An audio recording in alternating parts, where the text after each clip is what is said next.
हिंदू सभ्यता के मुहरों में एक श्रृंगी की अच्छी खासी मुद्राएं मिली हैं, मुहर मिली है और अलग अलग मानसिक स्थिति के बारे में अनुभूति के स्तर के अलग अलग स्तर को बताने की कोशिश किया गया। इस मुहर में आप देख रहे हैं, ध्यान देने की बात है कि शर के तरफ जो कान है, कान से सटा हुआ एक अक्षर है, दो डंडे, और दो डंडे कहीं भी अगर है तो वह स्मृति के बारे में बता रहा है। यहाँ भी दो डंडे हैं और दोनों डंडों का साइज लंबा।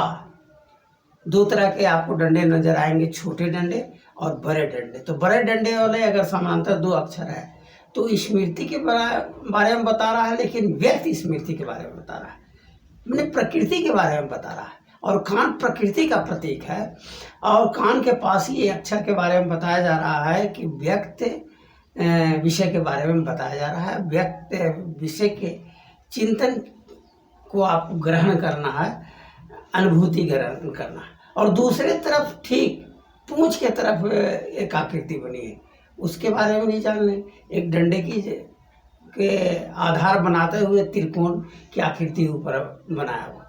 आकाश को आधार, दंड क्या है? आकाश।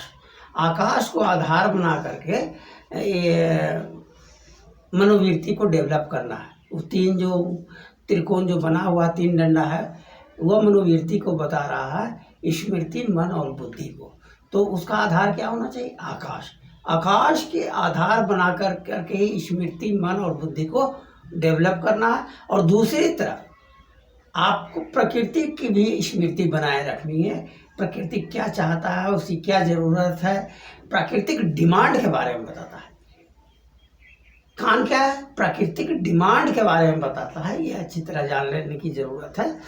तो एक साधक प्रकृति यानी व्यक्त विषय और अव्यक्त दोनों की महत्ता को समझता है, दोनों के चिंतन के बारे में, दोनों के सोच के प्रति के आदमी का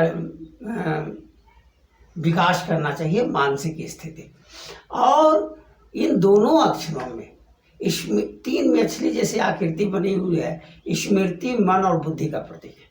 मछली में अगर पड़ा हुआ दंड है वह मन का प्रतीक है, ऊपर में अगर वी जैसा बना हुआ है तो वह बुद्धि का प्रतीक है, और एक मछली बनी हुई है जो स्मृति का प्रतीक है। स्मृति, मन और बुद्धि। और कहीं भी अगर इन अक्षरों को देखें तो स्मृति, मन और बुद्धि के रूप में आपको समझने की जरूरत है, जानने की जरूरत है।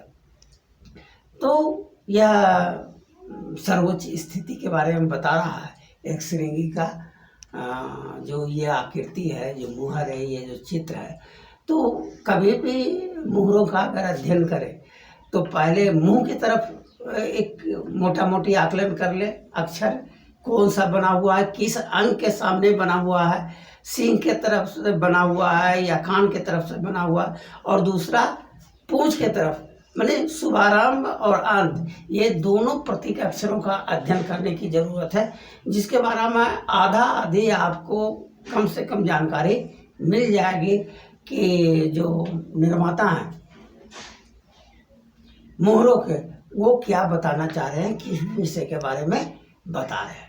तो इस मुहर के माध्यम से आपको अच्छी तरह से समझ में विषय आ गया होगा कि एक साधक, एक अखंडता प्राप्त व्यक्ति की जो मानसिक स्थिति होती है, जो चिंतन का स्तर होता है, प्रकृति को भी गंभीरता से लेता है, प्रकृति की जरूरतों को समझता है, और दूसरी तरफ अव्यक्त के भी महत्ता को समझता है। ये नहीं कि अव्यक्त का ही दिन रात चिंतन हम करते रहे, सिर्फ उसी में डूबे रहे और प्रकृति को गौण और तुच्छ विषय समझ करके गौण कर दें, यह नहीं होता है। अंतर यही है कि सामान्य आदमी के लिए केंद्रीय विषय व्यक्त विषय होता है और अव्यक्त गौण हो जाता है, लेकिन एक साधक के लिए, एक अखंडता प्राप्त व्यक्ति के लिए केंद्रीय विषय के रूप में शून्य रहता है, और परिधि के रूप में उसके चारों तरफ जो है व्यक्त विषय के बारे में वो चिंतन करता है।